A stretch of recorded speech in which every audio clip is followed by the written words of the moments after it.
One thing that I've thought about that impacted me a lot when I first read about it was the idea of the written accent. So that there's actually, for people who are using a language that's not their native language, that it's very likely that they could have a written accent for their entire life. And that really like shifted my pedagogy a lot, because I was thinking my job was to get them speaking a standardized looking form of American English. And learning that job is impossible is kind of a relief of like, you know, that if it's a linguistic reality that this written accent will always be here, then, you know, that kind of that allows you, I think, to shift your focus more to the content of what they're doing.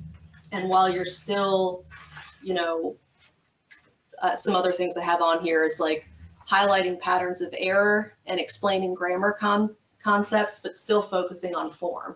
So like when I work one-on-one with a student, or I'm giving them any type of feedback, it's a multilingual student, I'm always looking at the ideas first. And because, you know, I think a lot of these students will have experiences where somebody's only marking up like the surface level errors on their work.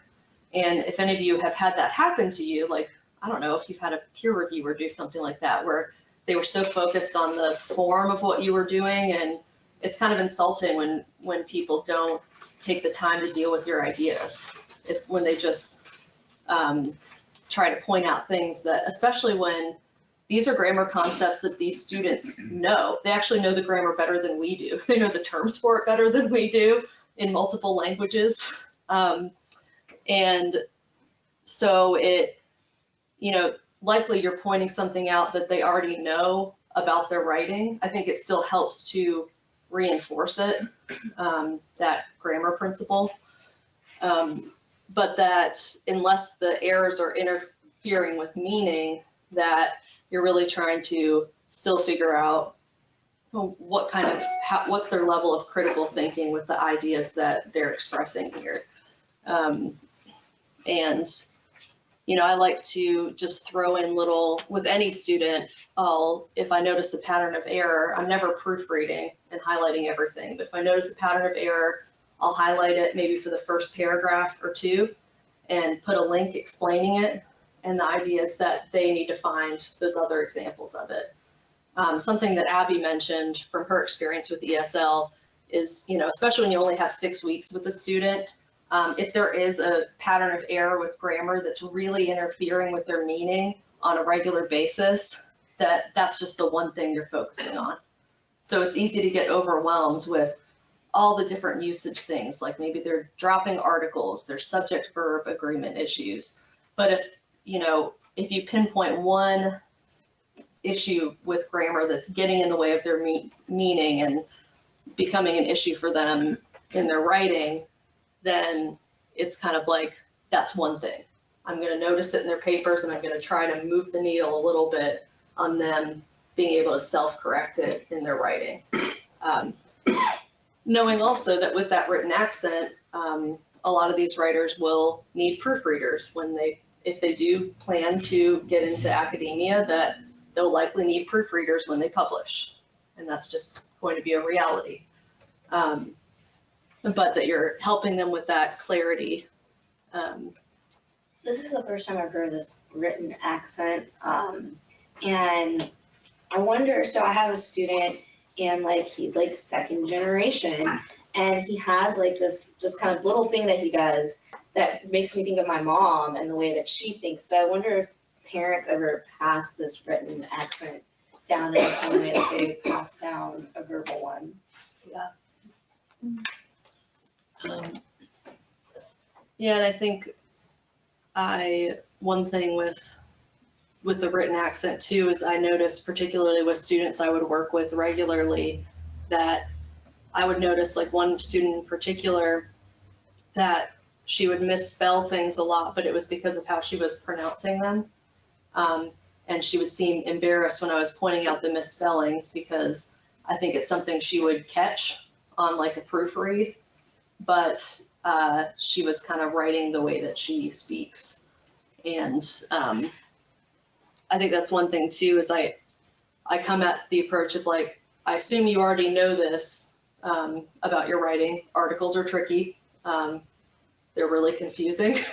English language in general is not the best rule-driven language to try to learn. And so coming at it with that sense of understanding and really affirming the writing that they're doing and the skills that they're developing. The big thing is verbalizing the assignment multiple times in different ways. I talked about that. And Abby had this idea of, you know, have students put it in their own words too. And I think that could help with any students. Like at the Writing Center, I'll usually, even if I've looked at the assignment sheet, I'll get the students to explain to me how they see what the assignment is. But having a multilingual student do that can really help you start to see when they're misunderstanding things. I had someone in my session 2 English 109 class who I wish I had taken that strategy with, because into the final paper, I just realized she really didn't understand the assignment at all. And I talked to her about it many times, but you know, if she's just nodding, like she's not articulating it back to me, I don't really know what she's retaining for that or how she's interpreting it. And then giving opportunities for short informal writing, low stakes, and still graded, so that they're still collecting points for other types of writing than the formal academic, which alienates them a little bit more as learners. I find that the students who I work, the multilingual students I work with, can have these like really high skills when it comes to critical thinking and metacognition, and they can exceed other students in those realms. But that when it comes to the formal writing is when there's less of a level playing field. And it's just that rule-driven thing that they're still trying to learn. It's not natural. I do have a question about grading, because I've had some situations where, as you were mentioning, you notice several issues with the students' writing, and so I would try to concentrate on 1 or 2 with them. But even when we got to the final paper, I had a lot of difficulty grading it on the rubric, because if I did that, I felt like it penalized them in ways. I mean, it's just really difficult, because you think, do I create a different rubric for this, or do I fudge on the rubric that I've created, or how do I handle that grading issue? I wondered if anybody else has thoughts about that. I guess that goes into universal design. Maybe that kind of reminds me when I'm working with my students who, if I have a class and like 20% of them have learning difference or dyslexia or something like that, and the rubric doesn't fit, you know, it's not going to fit the class, then I have to go into universal design of looking at the rubric maybe and just seeing how we can maybe tweak it. I've had to tweak all my rubrics after going to a few of these workshops, just because I realized I was not capturing the essence of what I wanted to. It wasn't meeting my learning outcomes, if that makes sense. You know, if I go back to my learning outcomes, they've learned the material, my grade isn't reflecting it because of the rubric. Do you know what I mean? Is that, yeah, that's just an idea as well. That was an eye opener for me this last time. I updated all my, I had to rewrite my rubric. Yeah, I find it's worked for me to have a pretty standard rubric that I use for a lot of different assignments. And my idea there is that I'm looking for these kind of universal writing skills, these transferable skills that I think will go to any assignment, rather than having a rubric that that kind of teaches them the assignment, if that makes sense. Right. That it's not about that the rubric's not judging how well did you master the assignment. So I know for 109, analytical writing is going to be very difficult. So I've got a category about ideas that is a lot broader in just making sure that they're expressing their ideas coherently. And while we were working on the genre of analytical writing, I wasn't really evaluating them on the success of that specific task. The task itself was practice in my mind, and for all of these skills that are part of a toolkit that they're taking to every assignment with them. And I used the AAC&U written communication one. I adapted kind of from that to try to think about general takeaways for the writing. But I went to the next slide because use different measuring sticks was one of the first things. So yeah, so one thing would be trying to make a rubric that is more all encompassing, that doesn't maybe penalize students who the genre doesn't come as easily to them, or formal academic genres don't come as easily to them. But I think too, just looking at the rubric differently depending on who the student is and what progress you've seen them making. So I'm always looking at, I do portfolio grading, so I'm looking at start to finish with it. And I'm really looking at, with this rubric, how have they moved the needle in these areas? Not, here's where I want everyone to get, and that's what an A looks like. It's more, okay, well, here's where this student started. Here was their goal. Did I see them moving in that direction intentionally? But another thing with using different measuring sticks is I'm not as strict with length when I know that it's a multilingual student, like taking off points for length.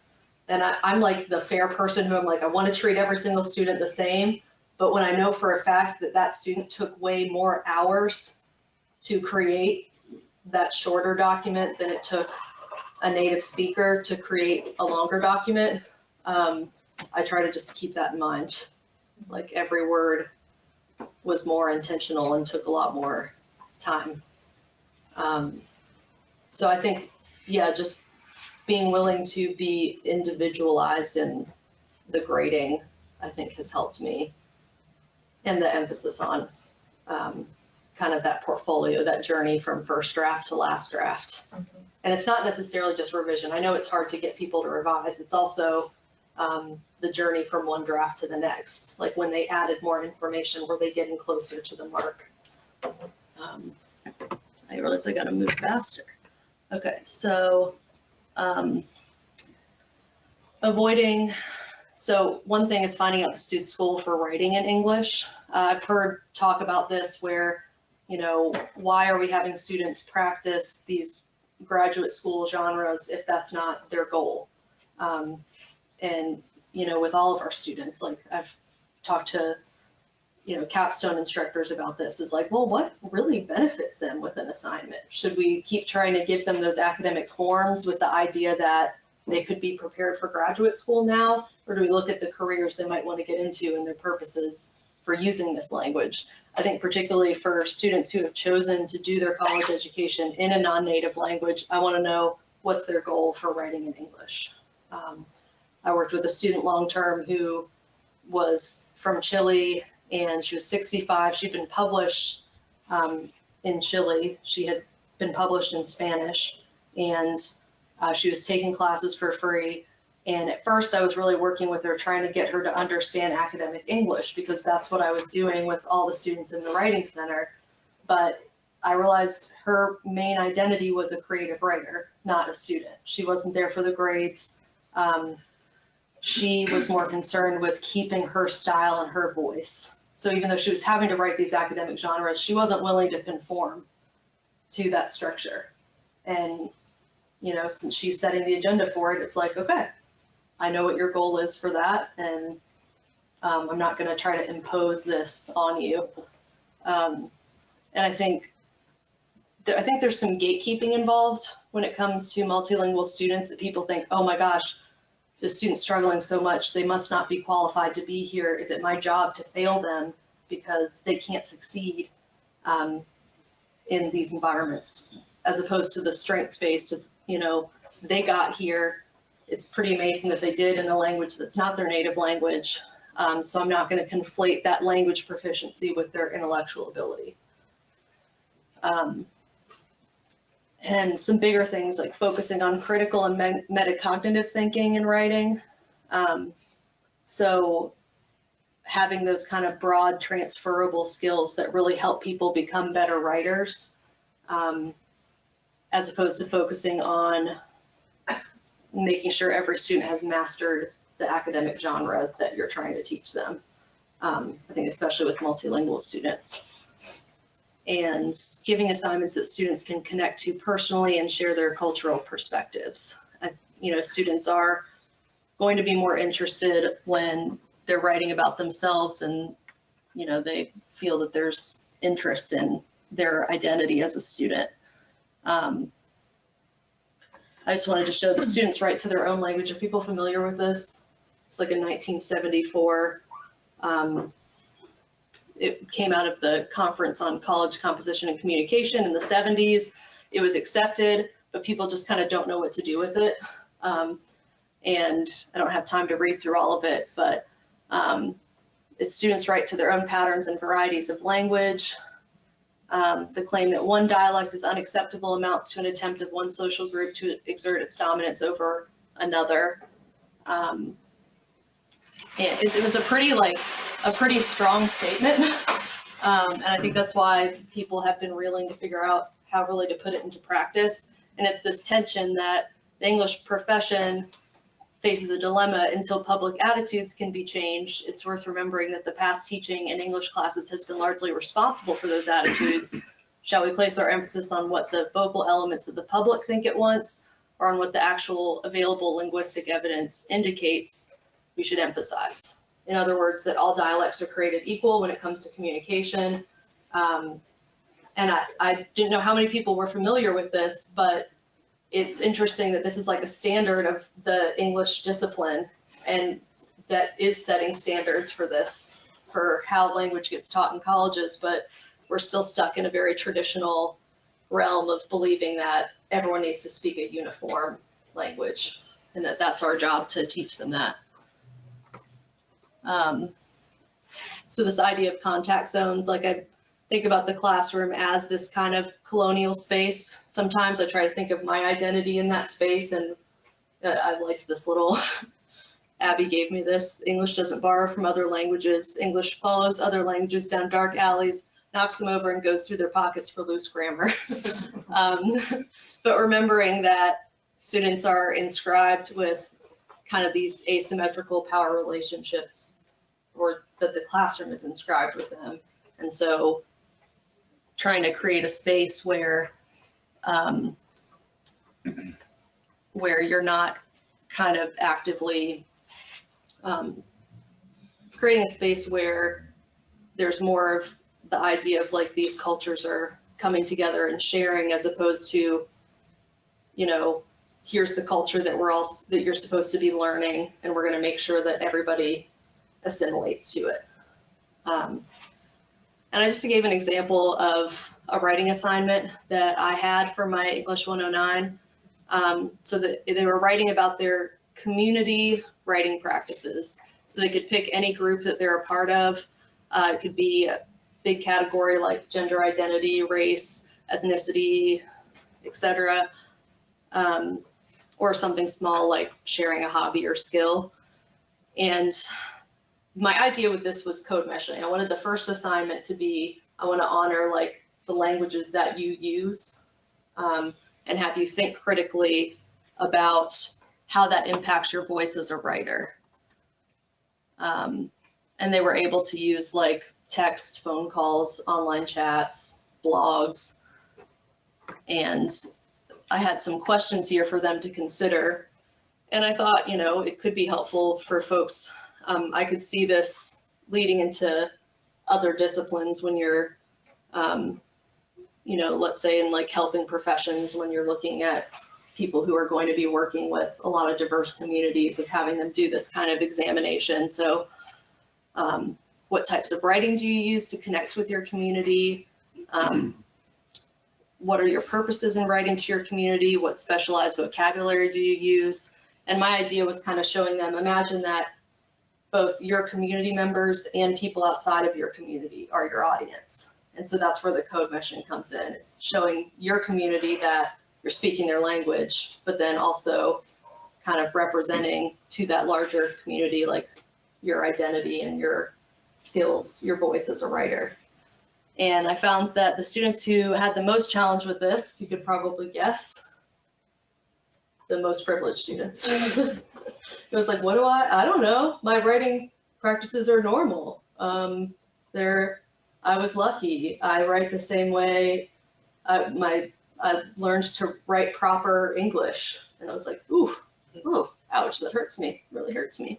But I got some amazing essays out of students who were more on the margins, like either with an American dialect that they use at home, or students who, actually one of my multilingual students did a really amazing and complex examination of like how her identity was inscribed by language and the feeling that she didn't have a home language. So it's sometimes with universal design, it's like you might find that the most privileged students kind of just don't get it. There's not enough, you have to be more creative with them. That's where the options of having them write about like a skill group or a hobby group could help. But getting those students to understand too that you have a dialect as well. Like just because you have a standard American English dialect doesn't mean you have no dialect. You have one. And so examine how that dialect came about, look at your privilege. And the last thing here I wanted to show, I read an article that was a recent one, that was looking at metacognitive exercises for English language learners. And I think I'm gonna use this. So I didn't really do process writing where students are writing about their writing process in class, just because I couldn't find a really directed way to do it, like a focused way to have them do it, rather than just like, oh, I didn't feel like writing today, blah, blah, blah, blah, blah.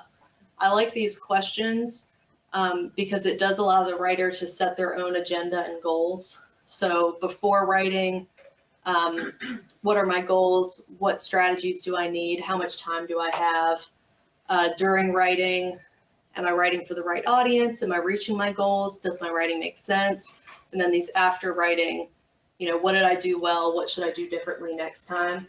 I would have loved to have this from the multilingual students that were in my class, because especially with the assignment that I felt like they kind of didn't understand, I think it could help them to be thinking about what was confusing about it after the fact and writing that out and articulating it.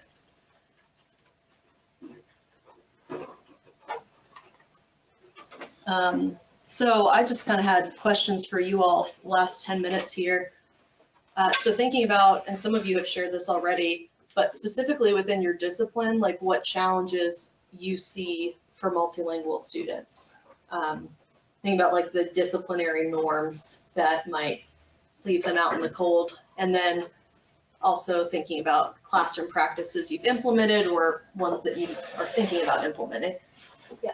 So APA writing is very specific and very technical, and it's hard for students that write without a clear, obvious to me dialect to move to master that. I imagine it's much harder for students who are writing dialect or struggling to master material. And I'm kind of in my head, I keep going back and forth the last half hour thinking about, what is my role here in terms of helping students progress in their ability to write in this very specific way. We say that our majors need to be writing in APA style. We provide most rubrics, points and things like that. That feels like what we ought to be doing is exiting those students with a certain level of competency in this particular type of writing. And yet I'm finding myself more sensitive to those expectations and those challenges over the last half hour or two. I'm kind of stuck. Yeah, me too. I mean, like if students say, it's my dream to do like court testimony, or I want to do psych assessments, or I want to do things that are more like contract law or things like that. I have that thought too about like, well, that's like a written accent isn't allowed, like it wouldn't be okay. It would have to be like using proofreaders or using like, that would never be okay in some of those particular like professions. And so what do we do with students who are talking about that? They want to do a lot of assessments or report writing or things like that that might be entered into a courtroom setting, or like things where you're writing every single word has to be perfect because it's testimony, or it's things that could impact the client or the patient. And so how does that fit into kind of understanding some of their goals and the things they might want to dream of pursuing? But is that going to be practical for them? Is that going to work? Yeah. It's tricky. Well, I think it's hard too, thinking of, I tend to be really idealistic with this stuff, and I want the culture to shift around dialect and accepting different, but I have to tell the students, like, that's my philosophy, but you will encounter lots of environments where that is not the philosophy.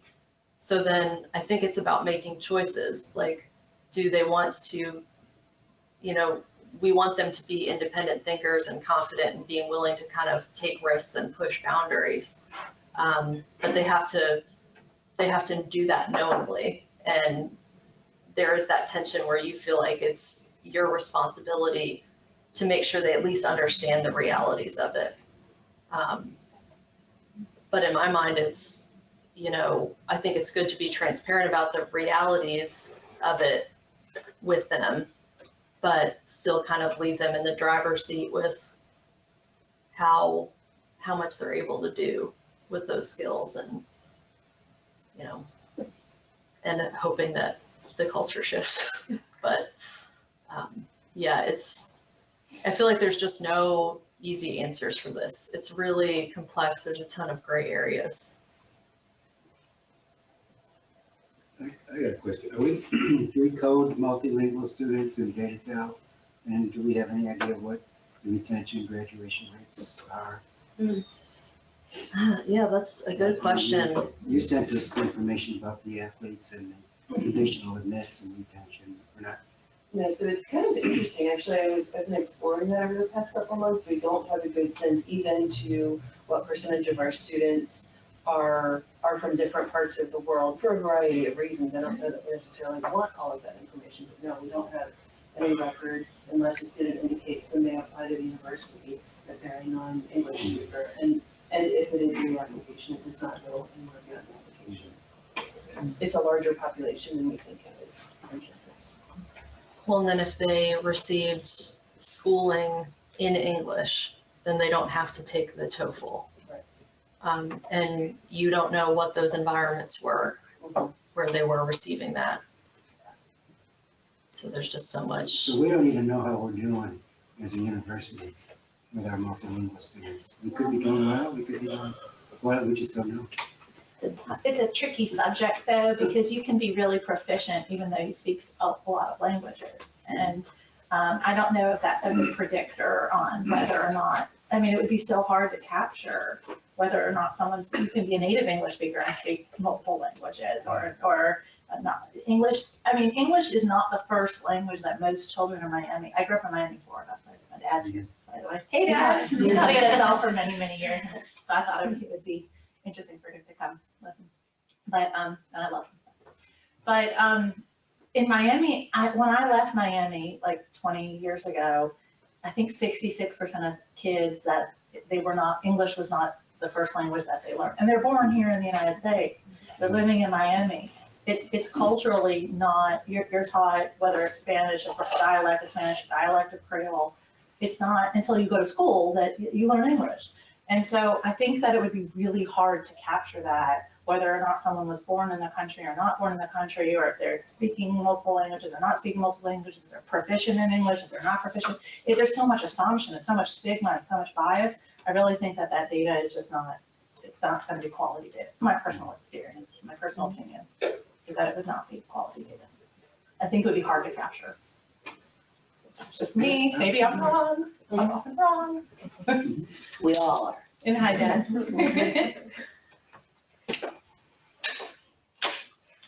Any other thoughts on either of these questions, like the disciplinary issues with it or classroom practices?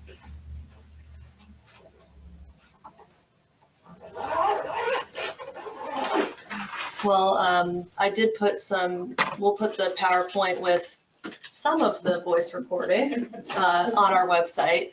And I've got a big old works cited further reading list. So if you wanna know, follow the rabbit trail of how I came up with the opinions that I have on this, feel free. A lot of oldies and goodies, a lot of stuff from the 90s. That was very hot for that ESL research. But yeah, I just appreciate you guys joining in on this conversation. Again, I don't feel like it's hard because I don't feel like an expert on this, but it is something that I've thought about a lot. And I think just thinking about it a lot and coming up with your own strategies for it, your own, more than anything, your own disposition in the classroom when it comes to like how you're viewing those students and how you're working with them. And that there just might be a lot more kind of that one-on-one hand-holding to figure out what their goals are and how you can help them meet those. So again, thanks for coming. And I wanted to remind everyone about the QEP Writing to Learn Award. We're still accepting submissions. So basically you send any materials that show, we're really focusing, because last year when we got all these great applications, there was a ton of innovative stuff, but then we had to think about how are we measuring this? So I put a rubric on our website, a kind of a checklist that shows you the kind of thing that our committee will be looking at for that. So we're really focusing on scaffolding, metacognition, and peer review. So anything you have of your course materials that shows how you're doing that, and then just a short cover letter that you can email to qep@spalding.edu. And if you go to the website, you can find that information. It's on the faculty page. But we're accepting those until February 9th. I think that's right. It's on that page though. So we've got more time for those submissions. And yeah, spread the word please on that. Thank you guys. Yeah. I'll go with you. Okay, I have a meeting. You know where to go? Downstairs location. Yeah, I'll be out there.